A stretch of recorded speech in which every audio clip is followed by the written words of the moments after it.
they announced a brand new version of Catan, themed around Game of Thrones. It is officially named Game of Thrones Catan Brotherhood of the Watch. We probably should have seen this coming. I mean, yes, but at the same time... So since, you know... I'm just surprised we didn't get it before Game of Thrones Munchkin. That didn't happen, right? I don't think so. Okay. I wasn't sure. I was like, is there one? I don't remember it, because there could be. No, this came first. Well, of course, you know, since... Maybe, wait, it might be because that's just Munchkin. Yeah, there's enough backstabbing already. But since, you know, Asmodee bought Catan and Fantasy Flight has Game of Thrones, and they're all one happy family, it only seems natural, right? Well, there's a few things that are different about this version of the game. For the most part, it's Catan, as you know and love.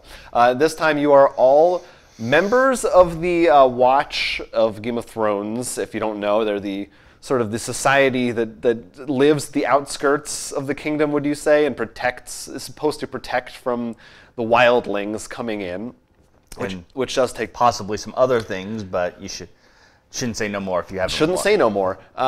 Wink, wink, nudge, nudge. The difference is in this game, you can hire different heroes. I think they're called heroes in this game. Basically, other famous members of the Watch, right? And they're going to give you abilities that you can use twice per game. For instance, one of them gives you a 1-to-1 trade for resources to the bank. Another one lets you rebuild roads that you already placed in a new place, which is kind of cool. And once you've used them up, you can continue to purchase more. So they're basically a new pool of stuff you can buy. And there's also a chance for wildlings to attack you. So you're going to be hiring guards, which are a different set of cards that will protect you from the different kinds of wildlings. If the wildlings make it through, if you don't have enough guards to get past them, if that happens 3 times in the game will end immediately, and whoever's in the lead at that time will win. Okay. So there's sort of a new win condition, potentially. Maybe if you're in the lead, you might even try to make that happen. I don't know, but there could be some interesting strategies there.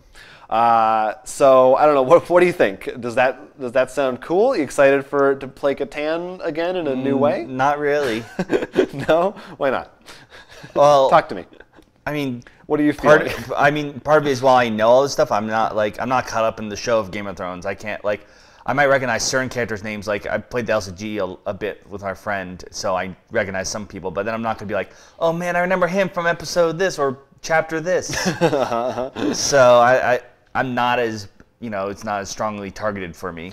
Well, one thing I'll say, I'll give them credit because I feel like they could have easily just done Game of Thrones Catan, period, and had it be, oh, you're in the kingdom and you pick a house. And each house is just trying to build the most stuff, because why not? I think it's cool that they actually did go in and say, what's an aspect of this franchise that actually might make sense? And specifically, they took it for the Brotherhood of the Watch and building the wall and all that, rather than just a straight-up pasted-on theme. I think that's pretty cool.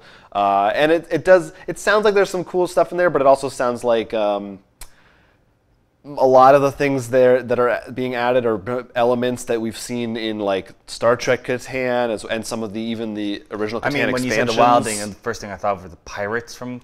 Yeah, exactly. So it's sort of like maybe a mix and match. I really did not enjoy playing with the pirates. Yeah, I think I remember doing that once and didn't really like it. But yeah, so I don't know. But other than that, it's kind of, the other thing is this is going to be $80 is the retail price. That's a bit more than the others. Yeah, and I'm thinking they know that a lot of people around Christmas time will be like, oh, they like Game of Thrones, and they're just going to shell out for it because it's like a collector's edition or something like that. Maybe there's more in this box that we don't know about that makes that price. I'd hope so, because I feel, $80 for that? Well, I'm trying to remember, but I think the Ancient Egypt one was a similar price. I think it was also pretty expensive. Right, but that one came with a lot of new interesting miniatures and stuff. Like, if they had at least that in there, I'd feel a little better. Like, if the wilding wasn't just a pawn. Like, right. Maybe they have some cool minis or something. I don't know. But I mean, this is Fantasy Flight, so. Yeah, that's true. But otherwise, yeah, maybe they just are like, well, it's a limited thing, maybe, so that's why it's got that extra price tag. Yeah. Either way, you can decide if it's worth your dollar or not when it comes out later this year. Will you protect the wall? Yeah, or will you let them die, you monster? So that's Game of Thrones Catan. That's really all the big breaking news we have to talk about this week. There wasn't a whole lot going on. I feel like we might be in the calm before the storm of Right, Gen no, Con. that's why, I definitely feel like we're starting to hit that area when everyone's not just out there saving up money. It's like, I need to like let it loose as soon as I enter the Fantasy Flight booth. That's right. That's when my wallet goes. Maybe they'll have that new Game of Thrones at Gen Con and we'll get to try it. It's that time now. It's a little more than a month away. And by try, you mean we'll be able to just watch from like 30 feet away because the crowd will be so large around it. Yeah. Well, somehow, I'm thinking even a Game of Thrones Catan might not draw that big a crowd at Gen Con. If you enjoyed this video, it was just a snippet of our full-length podcast, which you can find on our YouTube channel every week. So please go ahead, like, and subscribe for more board game-related content coming at you in the future. And don't forget to check out rollforcrit.com, where we actually sell a lot of the games we talked about, as well as post news and all our other videos. Until then, I'm Will Keeler. I'm Jonathan Estes, and this is Roll for Crit.